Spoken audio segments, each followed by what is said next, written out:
son porciones de eternidad demasiado grandes para el ojo humano.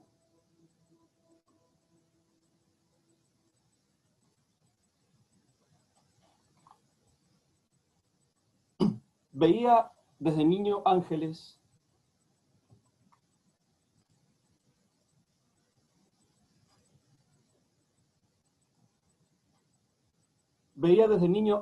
en los árboles y se comunicaba con presencias que nadie podía percibir.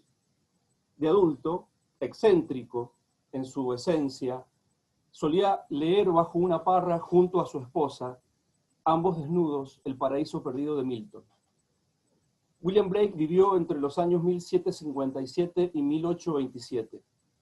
Fue uno de los autores fundamentales de la modernidad, un crítico mordaz del racionalismo y también del materialismo. En pleno siglo XVIII y XIX, que fueron los siglos en los que él vivió, advirtió que tanto el racionalismo como el materialismo traería la destrucción de la naturaleza y la alienación del ser humano. Uno de sus libros más importantes, los libros proféticos, que no lo son proféticos en el sentido de su capacidad de anticipación de hechos o de situaciones como por la claridad de su visión espiritual y en particular la visión del alma, de la naturaleza y de la sociedad. En ese libro formuló sus visiones a partir de la construcción de un cuerpo mitológico que terminó transformándose en arquetipos de una obra, en los arquetipos de su obra y los arquetipos de una época también. Él era consciente de que si no creaba su propia mitología, él iba a ser esclavizado por la mitología de otros. Expresa de esta manera Patrick Harpur, que es el que realiza la introducción a los libros proféticos que realizó la editorial Atlanta, que es una de las mejores traducciones de la obra de Blake. Blake fue testigo de dos grandes guerras, la de la independencia de los Estados Unidos en 1775 y la Revolución Francesa en 1789, que influyeron ideológicamente en su trabajo. Él fue impactado por esas dos revoluciones, porque para él estas guerras representaron grandes fuerzas inspiradoras, porque consideraba que respondían a los grandes anhelos del ser humano, que es la libertad, por un lado, y también la paz y la felicidad que esta libertad podía llegar a aportar. Chesterton expresó en la biografía que él tiene de Blake que en las 7 décadas que él vivió, derramó dice él, su cera ardiente, la cera ardiente de su vida. Pero además también demostró ser esa imperdonable rareza que el mundo consideró que era, ¿no? Un hombre solitario, una llama aislada ante un altar distinto que fue modificándose según reflejaba las luces y las sombras propias de su mundo interior, ¿no? Él era un alma singular, sin duda alguna. Tenía carácter, era un hombre temperamental, de baja estatura, y desde los 9 años él empezaba a tener visiones. Él tuvo su primera visión a los 9 años, la de un árbol con ángeles en unas ramas, algo que en ese momento parecía como insólito, pero después terminó reflejándose esas visiones en lo que fue uno de los escritos del libro profético que se llama El matrimonio del cielo y del infierno. Como les decía recién, entre los siglos XVIII y XIX, plena época de las luces, donde simultáneamente pensadores como Francis Bacon o Isaac Newton iban estableciendo los principios del método científico, las leyes de la mecánica, para explicar cómo funcionaba el universo, Blake, por el contrario, afirmaba que la principal facultad del ser humano no era la razón, sino la imaginación. Para Blake, la imaginación era un reino alejado de nuestras mentes, del racionalismo de nuestras mentes, ¿no? Más bien estaba habitado por dioses y por daimones que interactuaban en los mitos y que se manifestaba en esa mitología que él creó, tanto en su literatura como en su pintura, ¿no? Como en sus frescos. Algo equivalente al inconsciente colectivo de Jung, que enseguida me voy a referir a él. Todo lo contrario al pensamiento de otro empirista de la época, muy famoso de la época, que es John Locke, que consideraba que el alma humana era como una especie de tabula rasa, una hoja en blanco en la que se iba escribiendo, o se iba llenando a partir de las experiencias sensoriales. Blake creía que el ser humano nacía con un alma cargada y llena de seres que lo habitaban, ¿no? El ser humano está habitado por esos seres desde el momento en el que nace. Si bien yo me encontré con la obra de Blake en mi adolescencia, me acuerdo todavía en una colección de revistas que en aquel entonces traían temas de misterio y de hechos inexplicables y demás. No me acuerdo en qué diario venía, pero sé que venía en un diario. Me acuerdo que eran unas revistas de fascículos de color gris, la tapa, que vendían en los kioscos de ese momento. Fue con los libros de Chesterton, de Borges y los propios escritos de Blake que me encontré con un Blake que hasta entonces yo no había conocido, en el que todavía no había reparado, ¿no? Me impresionó desde aquel momento, y me sigue impresionando la sensación de trascendencia fantasmagórica y alucinatoria que emana de sus creaciones, tanto artísticas como literarias. Tengo entendido que algunos personajes de su época llegaron a creer que padecía de esquizofrenia debido a sus declaraciones acerca de los diálogos que mantenía con los espíritus. Y digo que tengo entendido porque no tengo evidencia ni textos que lo comprueben. Él decía que a través de estas presencias que él veía, recibía la orientación para hacer sus obras. Y no solamente recibía la orientación para hacer sus obras, sino que incluso también recibía los detalles sobre sus técnicas pictóricas y sobre su poesía. Como les decía recién, nunca se comprobó de tal enfermedad. Ahora bien, quisiera detenerme en este aspecto de Blake.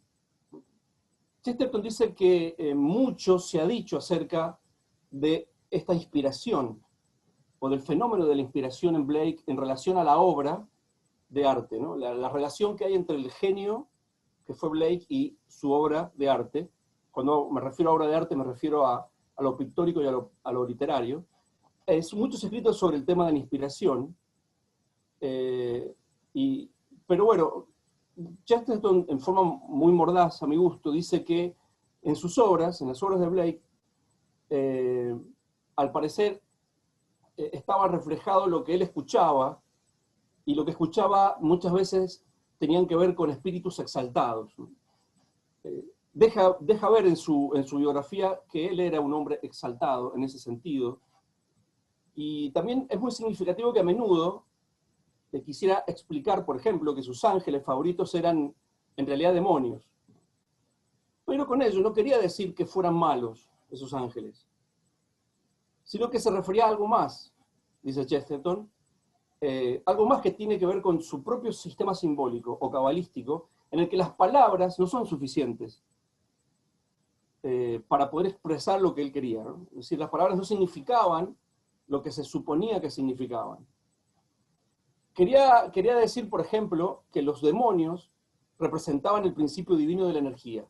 Para Blake los demonios tenían que ver con la energía y los ángeles tenían que ver con la sabiduría. Entonces, si tomamos esta idea de Blake, efectivamente, podemos decir que podía padecer de algunas alucinaciones. Estas alucinaciones, que por ahí en la jerga del lenguaje coloquial tienen un poco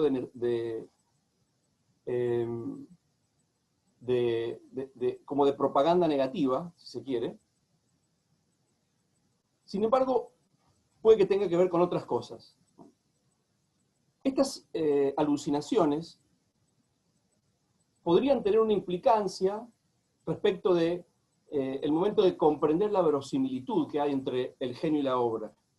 Para hablar de este tema, voy a partir de la primera cita que Lacan toma sobre el tema de la alucinación en el primer seminario, que se llama Los escritos técnicos de Freud, en donde él nos remite al historial freudiano de de Lucy, una paciente, y nos introduce las alucinaciones en relación a la psicosis. La alucinación es un rasgo de la psicosis, dice él, ¿no?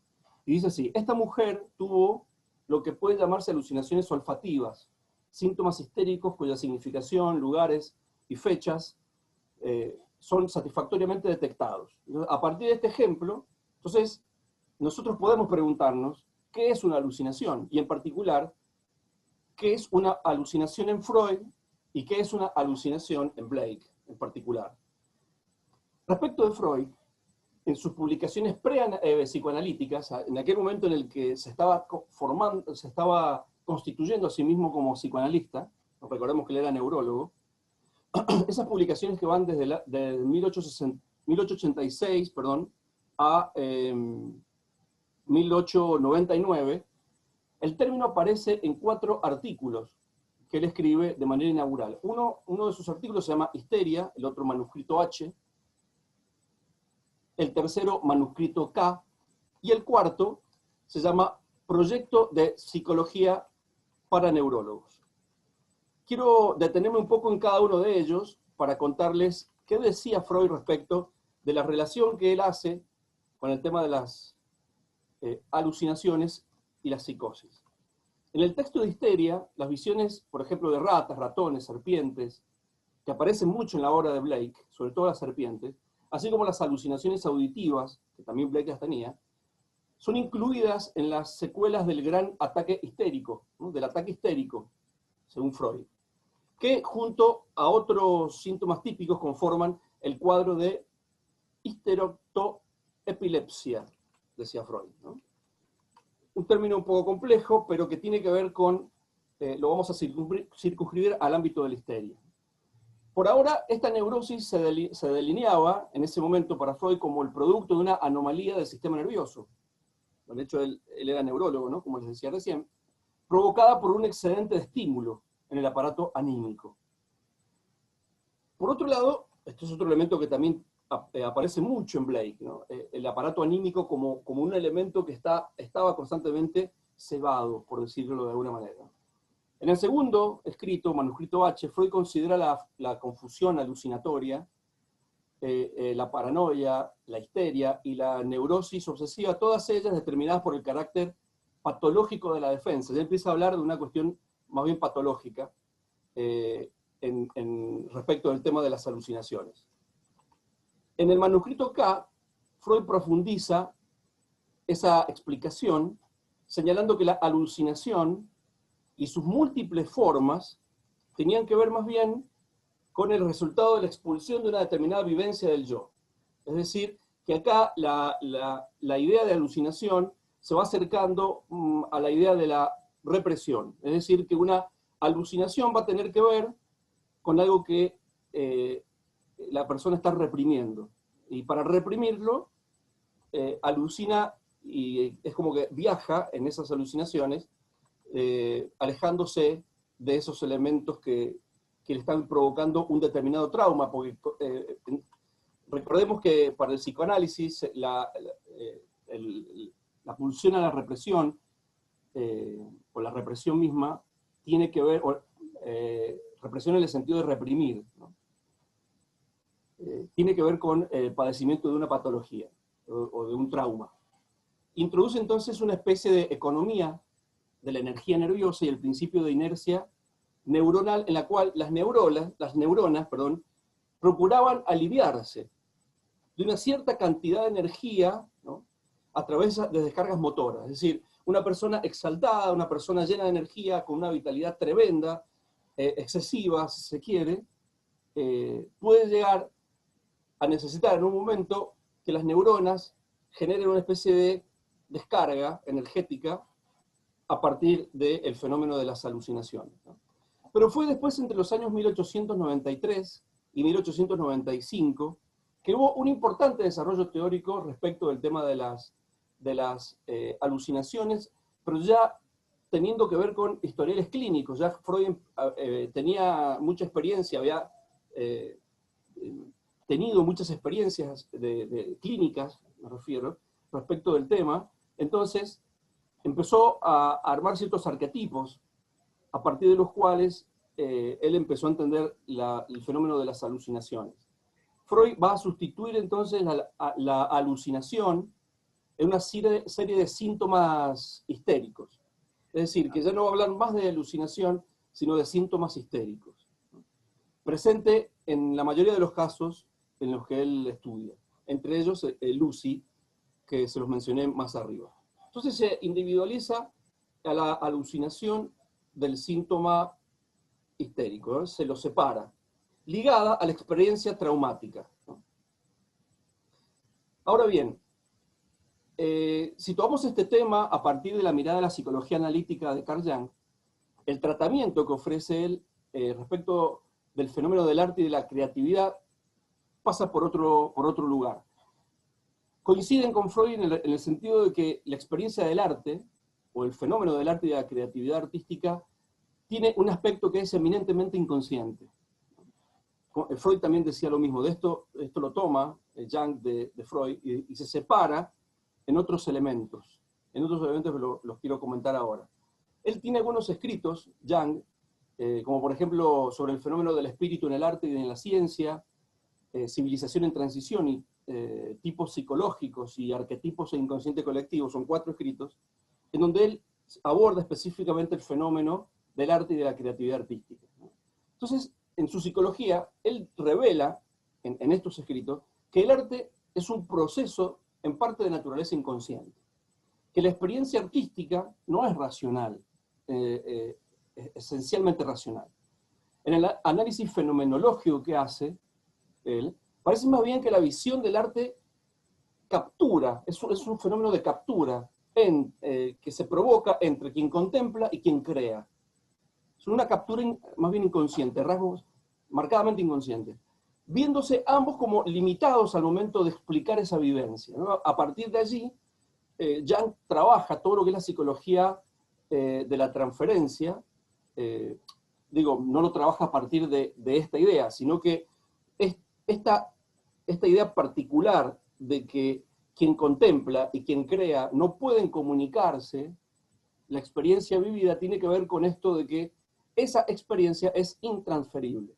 Por lo tanto, aparece el mundo de lo simbólico para poder comunicar esas experiencias que son interiormente muy difíciles de expresar. Esto es lo que le pasaba a Blake. Y por eso él, en su mundo anímico, marcadamente vivaz, potente, energético, desbordante, si se quiere, lo llevó a generar un cuerpo mitológico y un cuerpo simbólico tan claro, tan definido y tan abundante, incluso, bueno, que terminó siendo lo que nosotros conocemos de él. La perspectiva freudiana, si se quiere, largamente utilizada por muchos analistas a través del tiempo para la interpretación de la obra de arte, tuvo que ver con lo que les comentaba recién, con el tema de la relación que hay entre la neurosis, las alucinaciones, la histeria y demás. Jung critica la postura de Freud y dice, se los quiero leer, si se utiliza para el análisis del arte el mismo procedimiento que para la explicación de una neurosis, o bien la obra de arte es una neurosis, o las neurosis son una obra de arte. Lo cual me parece también muy simpática su crítica y su expresión, ¿no? Entonces, en la perspectiva de la psicología analítica, el inconsciente y el mundo de los arquetipos configuran de alguna manera los orígenes de los que proviene la experiencia artística. Entonces, lo universal y su reflejo en todas las cosas tendrían un referente explicativo en el inconsciente colectivo, dice Jung, ¿no? Entonces, el arte proviene del alma del hombre. Y esa alma que contempla lo universal construye obras de arte en todas las culturas y en todos los tiempos. Entonces, el alma es la que unifica y constituye al inconsciente colectivo. En su libro Jung y el Tarot, Sally Nichols expresa que la tesis fundamental de Jung es que en el alma hay un proceso autónomo de independencia paulatina que aspira a una autonomía. Y ese proceso se llama, en Jung, un proceso de individuación. Entonces tendríamos así como dos sujetos de la experiencia artística. Por un lado, el sujeto consciente, que es el yo, más o menos diurno o racional. Y por otra parte, el sujeto integral de ese proceso de autonomía paulatina, con el cual el yo puede llegar a pelearse o a colaborar, puede estar peleándose o puede colaborar. Este segundo sujeto, Jung lo llamó sí mismo, que es mucho más profundo que el yo. Entonces, creo que este drama íntimo y existencial que plantea el pensamiento de Jung es el sustrato del perfil psicológico de William Blake. Y perfil psicológico que lo mantuvo a lo largo de toda su vida y que sucede más allá de las fronteras de lo consciente en él. Es decir, sucede en esa región misteriosa llamada inconsciente. Entonces, para Jung, lo que Freud ve como inconsciente queda como reducido a los contenidos olvidados y reprimidos. Por lo tanto, de naturaleza exclusivamente personal. Si bien Freud ya había visto este carácter propio del inconsciente, es decir, el carácter personal, y Jung también lo acepta, pero Jung asume una postura denominada, él dice en su libro Arquetipo e Inconsciente Colectivo, mucho más profunda, al que denomina inconsciente colectivo, y que es esta alma de naturaleza universal que les comentaba recién, y que tiene contenidos y modos de comportamiento que son los mismos en todas partes y en todos los individuos, idénticos a sí mismos en todas las personas, y que constituye, dice Jung, el fundamento anímico de la condición humana a lo largo del tiempo. Entonces, ya para ir finalizando, William Blake es, por lo menos para mí, un genio fuera de lo común, por todo lo que vengo desarrollando hasta aquí. Si giro la mirada hacia la literatura, vuelvo una y otra vez a Chesterton, no lo puedo evitar, y en particular cuando cuenta respecto de la atracción que ejercieron en él personajes, entre otros, como Paracelso, por ejemplo, con la doctrina de Paracelso respecto de la existencia de los dos cuerpos en toda realidad creada, visible e invisible.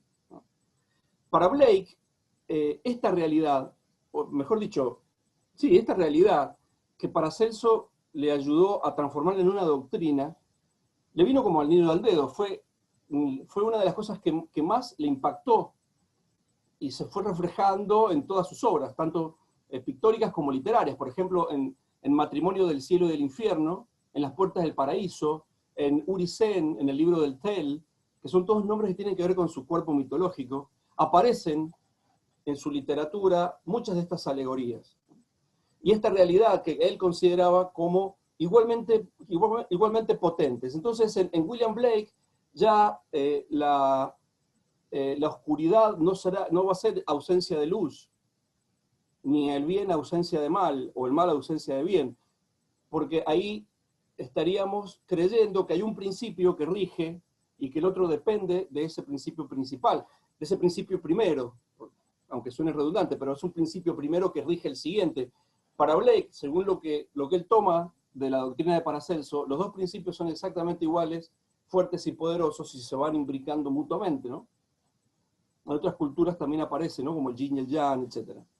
Esta formulación de su concepto de arte explica su vida personal y profesional. O sea, sus convicciones se formaron desde muy temprano y están íntimamente relacionados con su filosofía. Y acá quiero, para terminar, mencionar a Borges.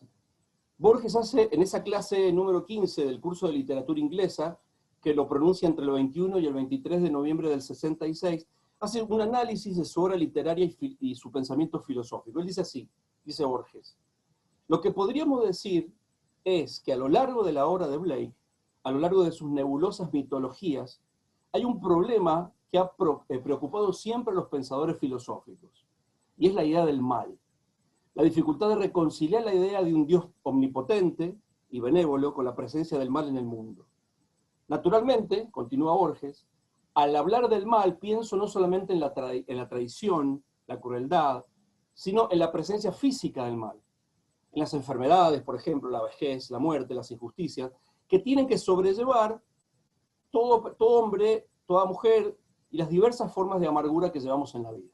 Entonces, Párrafos más adelante, el mismo Borges va a decir que Blake, casi al final de su vida, termina predicando sobre el amor y la compasión. Entonces,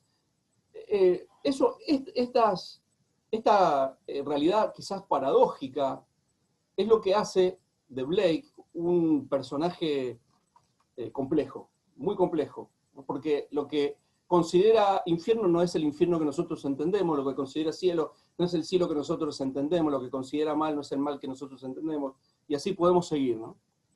O sea, para poder entenderlo a Blake, hay que ir a Blake, o a quienes lo comprendieron de una manera muy cercana, como son los autores, creo yo, que acabo de mencionar. Seguramente hay otros más, pero yo seleccioné estos. Finalmente Blake termina enfermando y quedó postrado en una cama, pese a lo cual él siguió trabajando en sus grabados, específicamente en ese momento cuando le llega la enfermedad y la muerte, estaba trabajando para la Divina Comedia de Dante.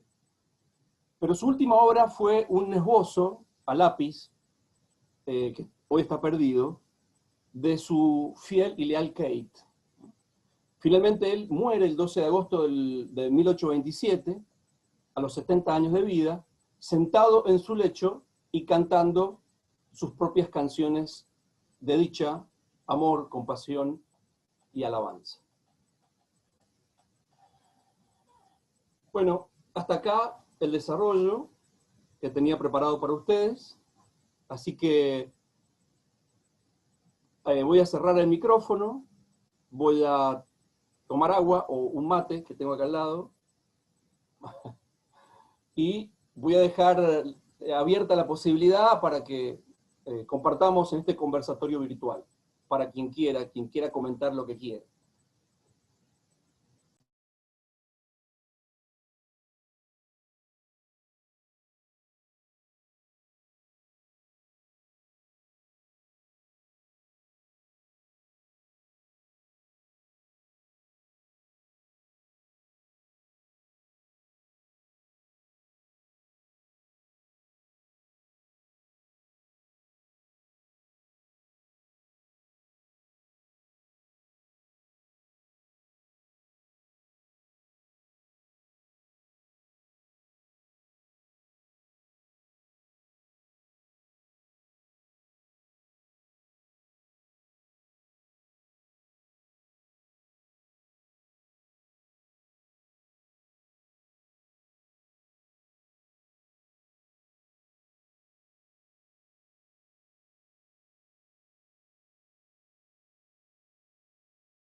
Michelle,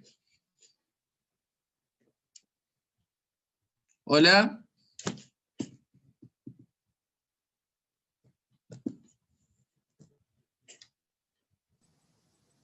Sí, Isabel, por favor, deja de compartir pantalla. O a ver si, Leo, ¿podés inhabilitar el compartir pantalla? Por favor.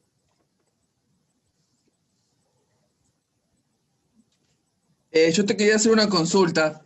En esto que decís, porque nunca había escuchado realmente, en esto del fundamento que da Jan como explicación de la experiencia de la alucinación de William, él dice que él da como fundamento, como consecuencia un fundamento anímico, o sea, que lo gobierna durante toda, digamos, su existir, supongo. ¿Esto a qué podría, digamos, hoy trasladado a la experiencia nuestra, pasajera sería que, digamos, como una cuestión, digamos, de una manera, ¿cómo podemos diferenciar la alucinación de esa idea o ese proyecto puesto en sí mismo desde la realidad? Porque la alucinación parte desde un sueño o una idea irracional, ¿no? Sin embargo, nosotros cuando partimos de una idea, partimos siempre de una idea de la realidad o racional. Entonces, este fundamento anímico que habla, yo lo entiendo, no sé si estoy errado, como un fundamento del sentimiento, que es el que le guía, de alguna manera, o las emociones, que es el que guía su existir. O no, no sé si es que es así. O sea, no, él Eh, está fundamentado en su existir en la irracionalidad, digamos. si me permitís, Samuel, te hago dos aclaraciones. La la relación de de la teoría de Jung sobre el inconsciente colectivo y las alucinaciones de las que habla Freud, la relación respecto de estos dos conceptos con la obra de Blake es una relación que hago yo, en primer lugar. ¿Qué Ah, te bien, quiero bien. decir, qué te quiero decir con esto? Que Jung está discutiendo con Freud, digamos. No está queriendo definir quién es Blake o qué tipo de... No, no por lo Ah, menos en esos libros. ¿Sí? Hay un bien. texto de Lacan, que es el Seminario 21, en la clase número 12 del año 74, en el que habla sobre Blake, pero sobre todo entendiéndolo a Blake como un símbolo de la división o de la conjunción de opuestos. Esto que Blake creía que habían dos opuestos que se necesitaban mutuamente. Eso por un lado. Por otro lado, cuando tanto Freud como Jung o Jung hablan de que la obra de arte es un fenómeno eminentemente inconsciente, no lo tratan como irracional, es decir, es otra cosa, no hablan de irracionalidad. El concepto de inconsciente no es lo mismo que el concepto de irracionalidad en ello. El que trabaja ese concepto de irracionalidad, pero no respecto del inconsciente, es Nietzsche, pero desde otra perspectiva. Pero ellos hablan del aparato psíquico y del funcionamiento del aparato psíquico respecto de aquellas experiencias que tenemos en las que proyectamos nuestra energía vital interior, que pueden ser alucinaciones, o pueden ser imágenes, o pueden ser fantasmas, o fantasmas en el sentido de representaciones, no en el sentido lacaniano del concepto, que tiene que ver con quién es el otro para mí, y qué me hace el otro a mí, sino aquello que tiene que ver con lo que, si te lo tengo que traer a un término de la realidad, aquello que tiene que ver con nuestra imaginación. ¿Sí?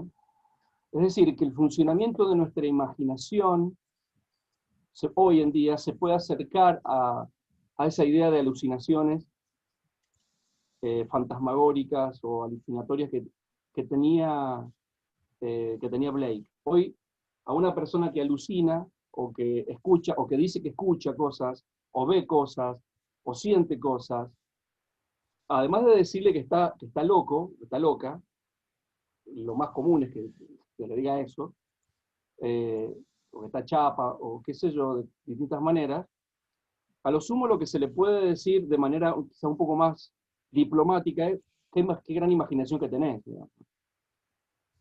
Sin embargo, esto es posible a partir, fíjate que ni siquiera Freud ni Jung lo niegan, sino que lo tratan y dan su fundamento de la existencia de ese mundo imaginario a partir de dos realidades distintas. ¿No?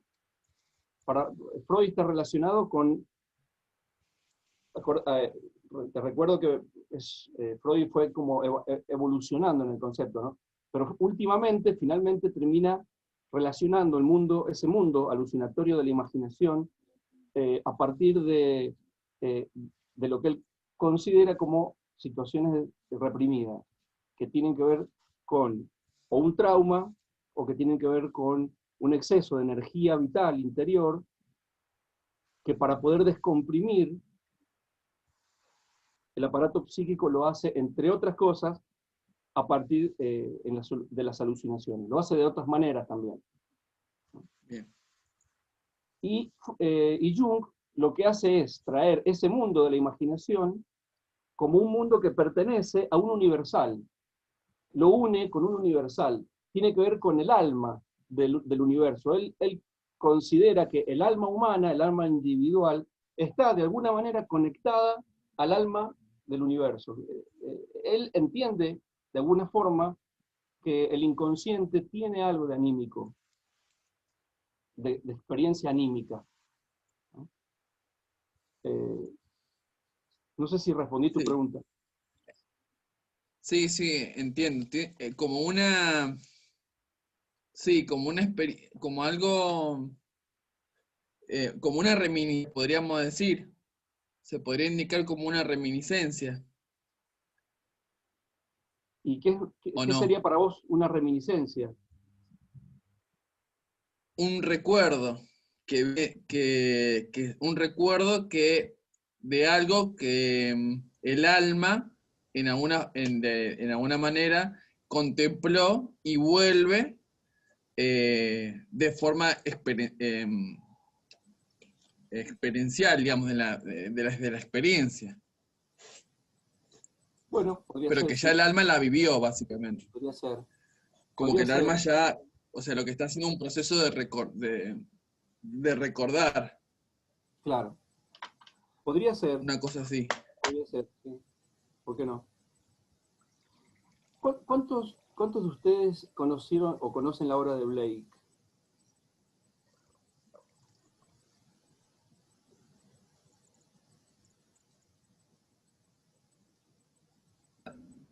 Ahí mandaron un mensaje, Hola, Michelle. Sí, hola Analía. hola. Este, bueno, yo conozco algo, pero bueno, está Jamile, no sé quién más está, Carlos, Claro. dentro del arte. Nosotros, cuando nos formamos, no tenemos mucha información con los pintistas. Y creo que es por esta razón de que no se pueden categorizar, ¿no? No se pueden conceptualizar mucho. Entonces, individualmente yo lo he conocido bueno, por motus propios. Uh-huh. Y nada, me quedé recién enganchada con esto cuando hablabas de lo universal, que lo hablabas con Samuel, que me parece que tiene que ver con esto del inconsciente colectivo, como esas cosas que nos quedan grabadas, lo primigenio, ¿no? Uh-huh. Y que no tiene mucha explicación, o sea, los simbolistas tampoco se los podía traducir, o sea, no se los podía explicar, entonces se quedan con esto de que, bueno, que como decías vos, que están locos, que qué gran imaginación, pero me parece que hay un trasfondo importante ahí que ellos saben o no saben, no sé, me parece que hay algunos pintores que sí saben con qué símbolos trabajar para reforzar algo en su obra. Uh-huh. Eso me parece.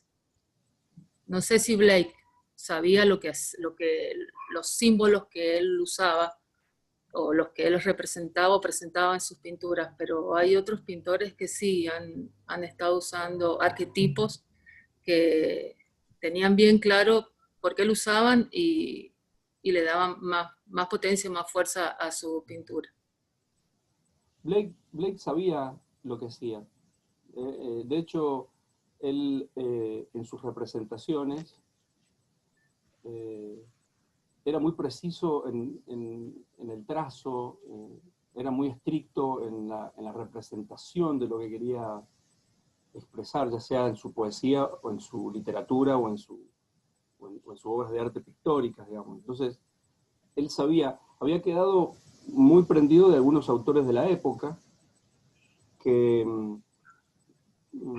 fueron certificando su técnica, además de la experiencia de las voces o las imágenes que él escuchaba o decía escuchar y decía ver. Pero sí tenía noción y sabía lo que estaba haciendo, sin duda. Sí, sí, yo por lo poco que he leído, ha empezado a mostrar o a publicar sus cosas en una edad bastante mayor para la época de él, ¿no? Es como que él se formó muy bien anteriormente y después empezó a mostrar todo según su bagaje. Sí, entonces sí. Gracias, Michelle. Analia. Acá hay en el chat, María Sol escribió: yo quería consultarle si cuando hablaba de lo que tiene que ver con el infierno para Blake, podría incluir en el concepto de el sufrimiento, o qué se puede relacionar. Mira, Blake relacionaba el infierno con el mundo de las energías, es decir, con algo que tenía que ver con lo energético, y el cielo con el mundo de la sabiduría. Por eso les decía al final que para entender qué entiende Blake sobre lo que nosotros entendemos comúnmente sobre ciertas cosas, como el infierno, bueno, es muy particular, hay que leerlo directamente. Para él el infierno no tenía que ver con esas imágenes comunes que el arte nos ha brindado, o el fuego, o el hielo, en el caso de Dante, o el sufrimiento, la gente llorando y pagando penas y demás. Es decir, en Blake todos los contenidos, o sea, los conceptos o las palabras que para nosotros han significado durante años y han prevalecido en nuestro acervo lingüístico con una determinada significación, bueno, para Blake puede llegar a tener otra significación totalmente distinta. Por eso es una de las cosas que lo convierte en un personaje, en un genio muy particular. Marlo pregunta: ¿puede estar relacionado su tesis con un Dios imperfecto? Es probable. Mira, Blake estaba en contra de la moral tradicional, católica o cristiana o religiosa, estaba en contra de la religión institucionalizada, no estaba a favor de ciertos dogmatismos. Para él, la idea de Dios me parece que tiene que ver con, lo que yo entiendo de su obra, tiene que ver con elementos simbólicos, insisto en esta idea, que no pasan por el tipo de significado, de semántica que nosotros le ponemos. Hablar de Dios perfecto o Dios imperfecto, si yo pienso de esa manera a Dios, de alguna forma estoy dentro de la semántica del cristianismo, porque, digamos, no lo aprendí así de otra manera, sino a partir de esa herencia. Es decir, pero pensarlo a Dios como un elemento simbólico, pensar el infierno como una energía positiva, ¿a quién se le hubiese ocurrido?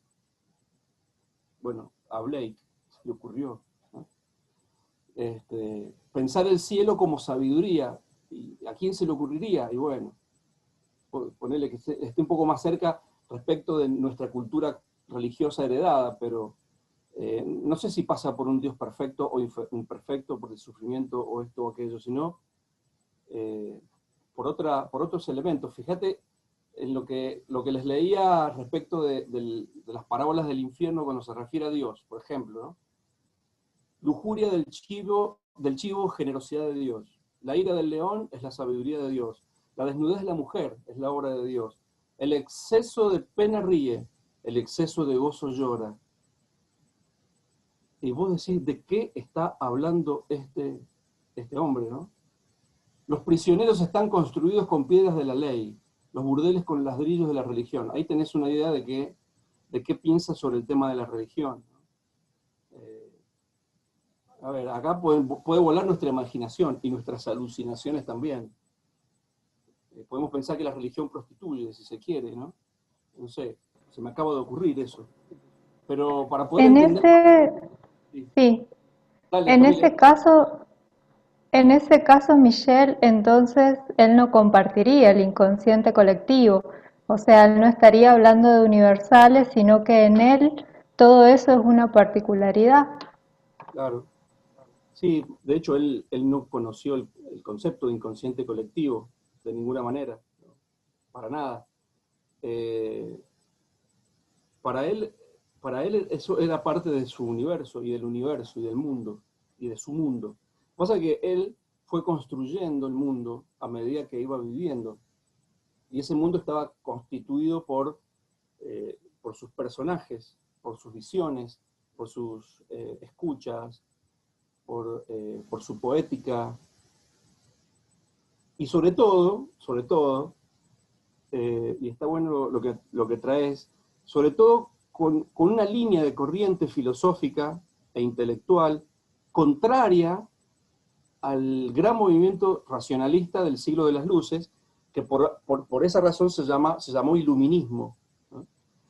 El iluminismo fue una corriente cultural, filosófica, artística, etcétera, que llevó el poder de la razón, que comenzó con Descartes, al comienzo del siglo XIV-XV, a su máximo esplendor, creyendo que por medio de la razón el ser humano podía llegar a conseguir todo lo que se propusiera, ¿no? A dominar la historia, a dominar las ciencias, a dominar el arte.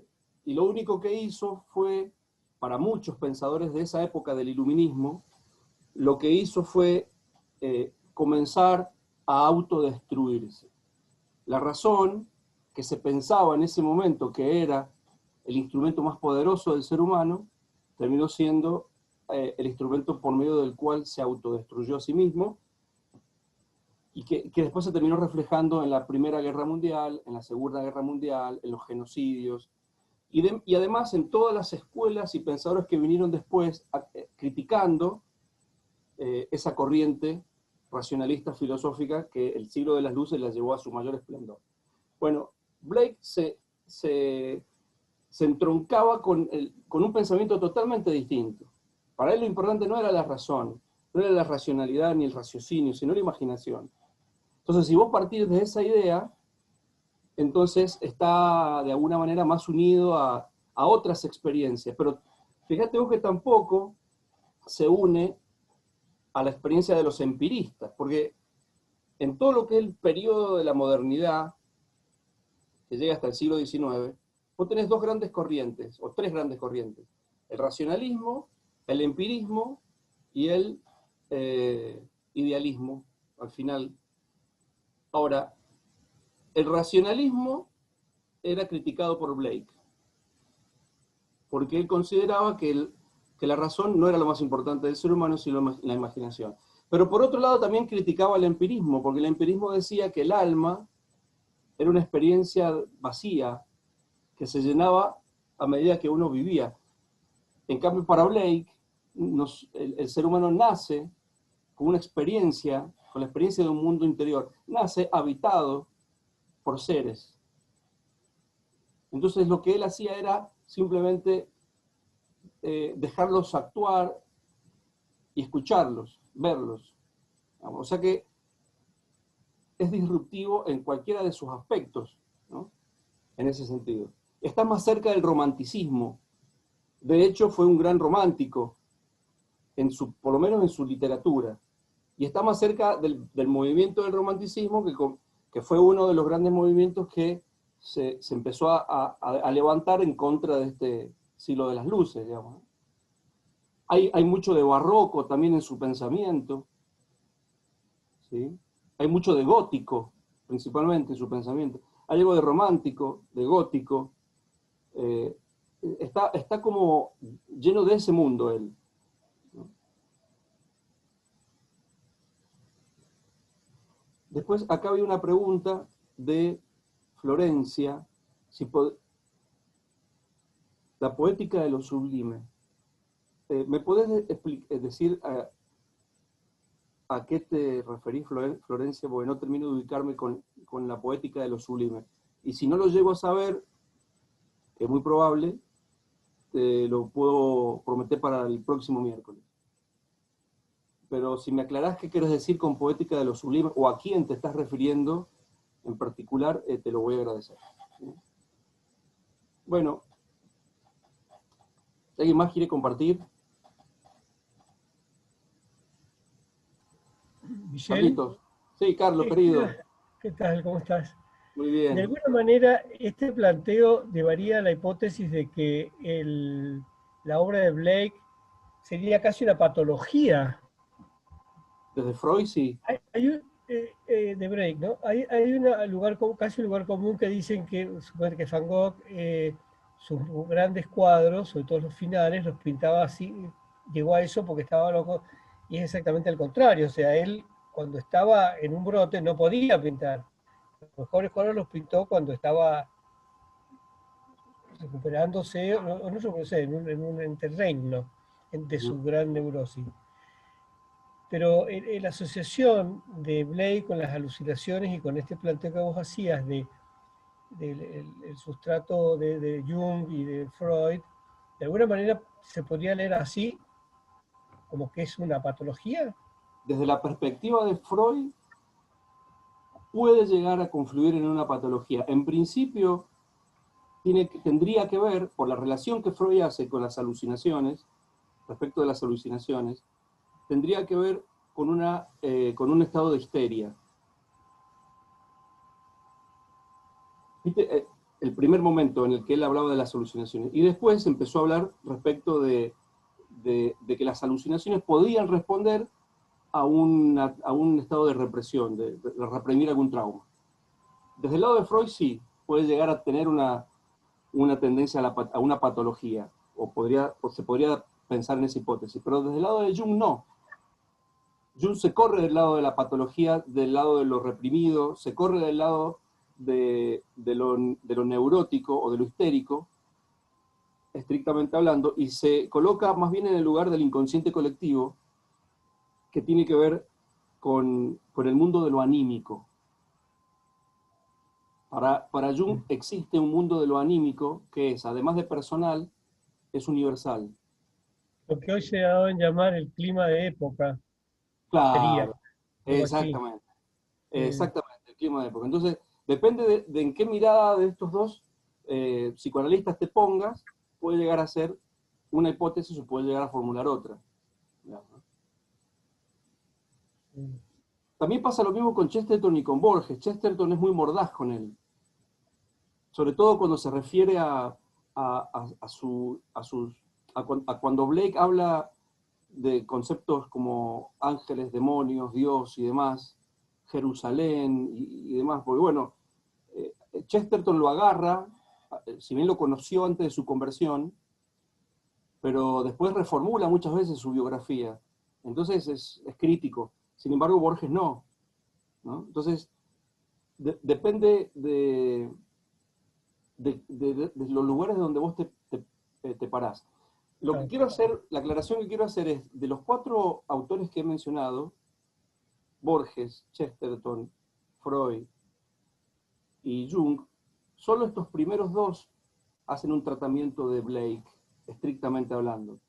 De estos 2, lo que yo he hecho ha sido tomar el concepto de alucinaciones de los que estos 2 mencionan, tanto Chesterton como Borges, e irme a ver qué pensaban Freud y Jung respecto de ese concepto y de eso que a él le pasaba. Y me encuentro con que cada uno relaciona ese mundo fantasmagórico y alucinatorio desde 2 perspectivas distintas. ¿No?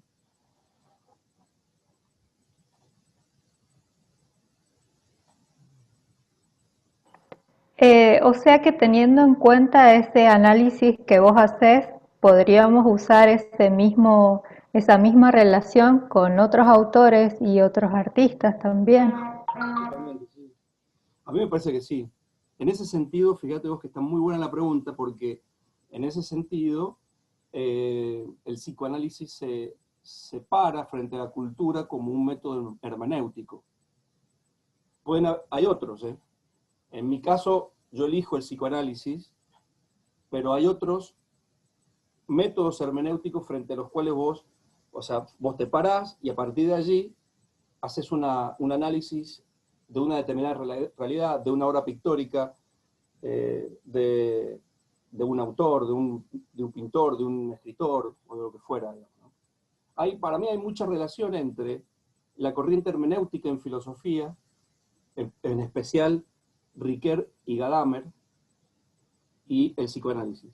Porque el psicoanálisis es un método analítico, en principio, ¿no? Es decir, el psicoanálisis es, lo que dice la palabra, es un método de análisis de la psiquis. Por lo tanto, el valor que tiene el psicoanálisis está en su interpretación. Es decir, no hay análisis sin interpretación. Entonces, evidentemente lo que vos preguntás, sí. De hecho, cuando vos lees a Freud, a Jung o a Lacan, que son, digamos, al padre y a sus primeros hijos disidentes, si se quiere, vas a encontrarte con que ellos mismos hacen análisis de obras de artistas, de escritores. No solamente traen en sus escritos hechos clínicos, sino también análisis culturales o análisis de la cultura, ¿no? Por ejemplo, en el último libro de Freud, el último escrito de Freud, que es el más filosófico de todos, que se llama El malestar de la cultura. Bueno, ¿qué hace Freud ahí? Freud se para de su visión psicoanalítica y te analiza la sociedad de su época en ese momento, digamos, ¿no? Y así hay otros también, por ejemplo, Erich Fromm, que es otro psicoanalista, hijo disidente.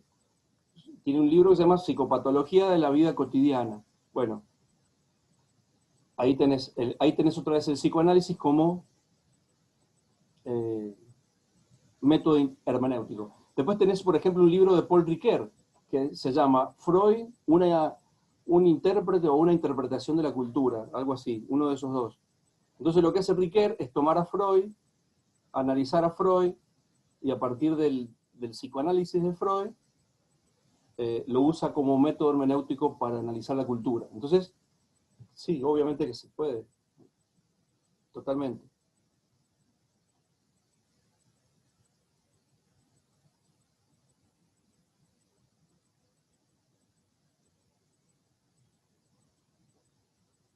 Bueno, ¿alguien más quiere compartir?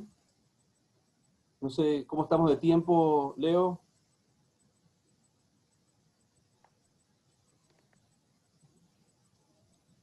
No, de tiempo estamos bien. ¿Querés hacer alguna referencia sobre qué pensás abordar la próxima semana? Bueno, tengo varias opciones, que es lo mismo que decir ninguna. Entonces, lo que quería hacer es lo siguiente. Voy a dar un paso de kamikaze y les voy a pedir que propongan algún artista o algún personaje que del que ustedes quisieran escuchar, por lo menos la versión de este humilde servidor. ¿Puedo? Claro. A mí me gustaría, teniendo en cuenta lo que hemos estado viendo hasta ahora, analizar el surrealismo. Creo que sería interesante desde lo simbólico y, bueno, Dalí, pero el que quiera. Me parece que eso sería bueno teniendo en cuenta este método que hemos estado viendo recién. Vale. Bueno, ¿están de acuerdo? ¿Les parece? El primero que habla gana, así que...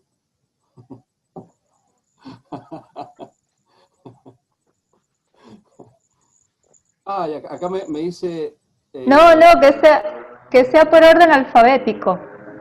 Yo primero. Claro. Acá Janina me trae Bertolt Brecht, lo tomo, lo anoto, Jani. Después Florencia, Remedios Varo, ¿es así? ¿Está bien? Entonces, bien. Ustedes díganme y yo lo voy poniendo en una especie como a la carta. Sería conversatorio virtual a la carta. Sul Solar, me trae Julieta, acá lo estoy anotando. ¿Alguno más? Zug Solar en realidad es interesantísimo, porque él hace hasta su propio lenguaje de signos. Es muy interesante. Sí. Buenísimo. Yo también había pensado en Sul Solar, ¿Quién me está así que hablando, ya son muchos. ¿Quién está hablando, Carlota? Ah, Yo, que también me gusta Sul Solar para encararlo. bárbaro, está anotado. Está anotado. Samuel, Carlos, Marisol. Mira, sí, ya que si se va a dar esto de el tema del signo, podría ser que lo puedas combinar con Peirce o Saussure, Sí, de la semiología. claro.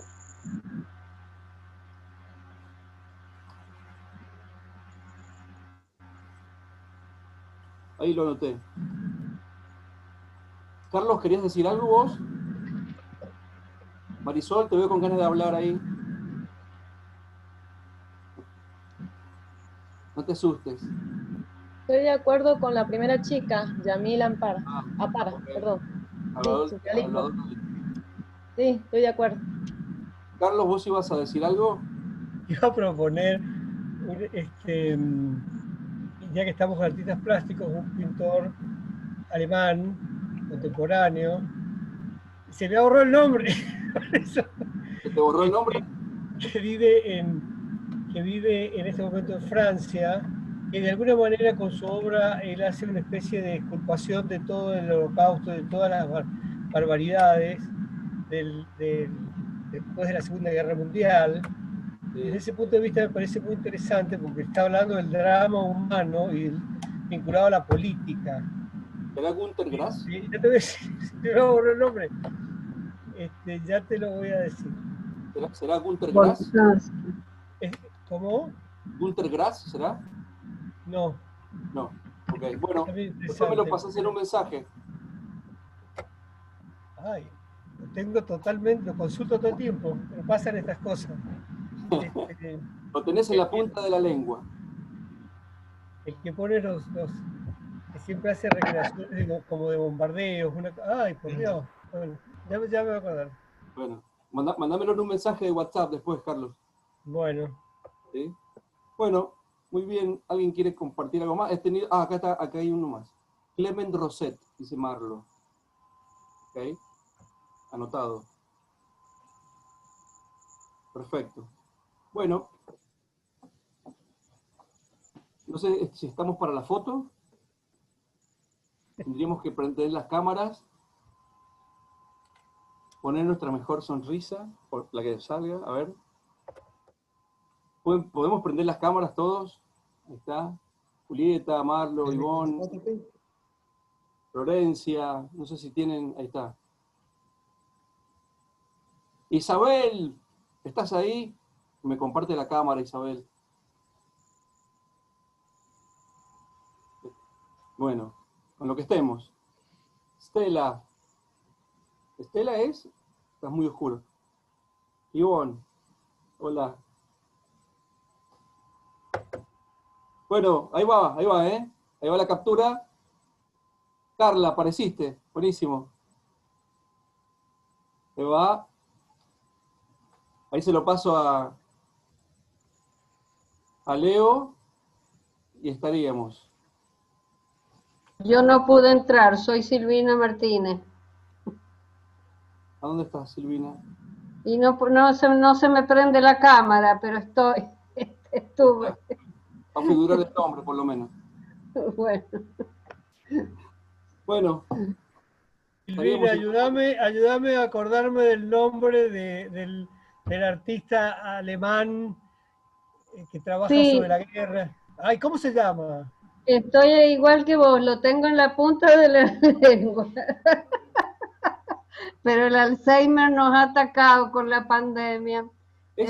Yo creo que sé cuál es el que decís, pero tampoco me sale. Me parece que empieza con B alta el nombre.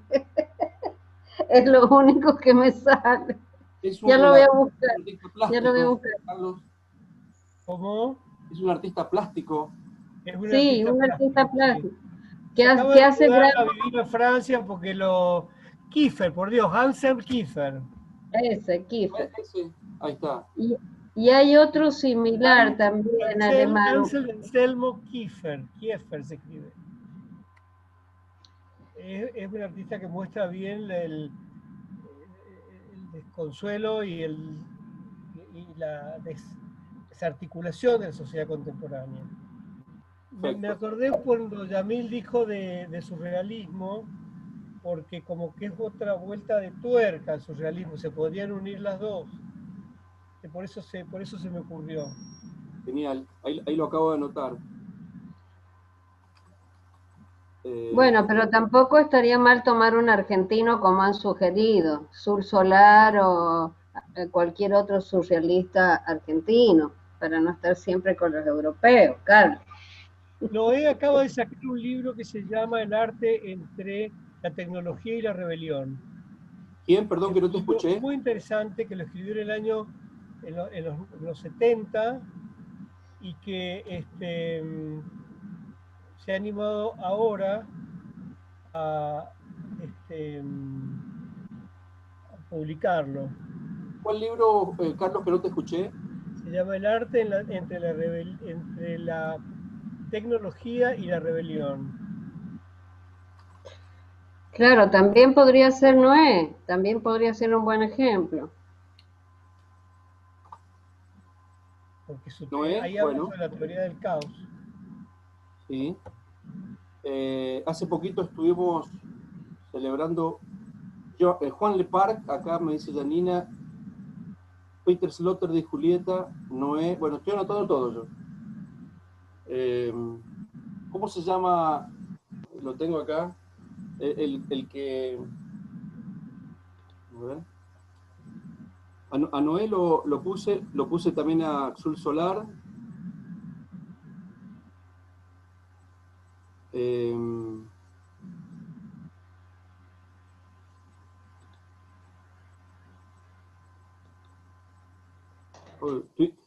Carlos, me pasó lo mismo que a vos, no me acuerdo, lo tengo en la punta de la lengua. Me alegra.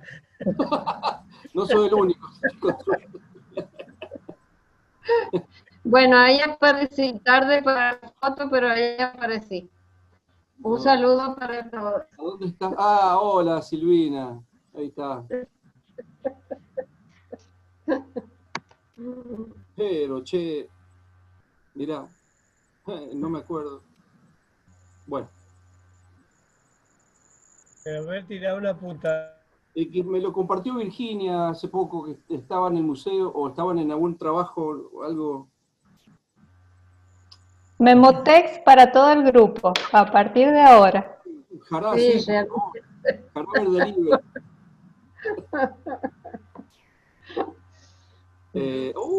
Bueno.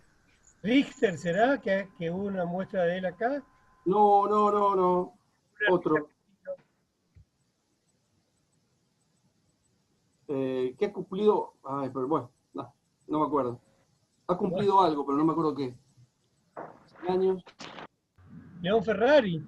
Los 100 años que se han cumplido esta semana del nacimiento. Nacimiento, es. Bueno, también es un artista interesante, ya que tocabas el tema de la religión. Sí. Aunque lo de él es mucho más que la religión. Pero... Él también lo quería notar, sí. Bárbaro. Bueno. Tenemos una carta interesantísima. Me encantó. Bueno, qué gusto, qué placer.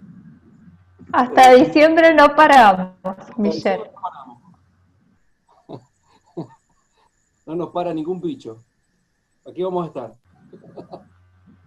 Bueno, les dejo un cariño enorme. Un placer, un gusto haber estado con ustedes. Gracias. Nos vemos el miércoles que viene. Chao. Hasta luego. Chao, hasta luego. Chao, Michelle.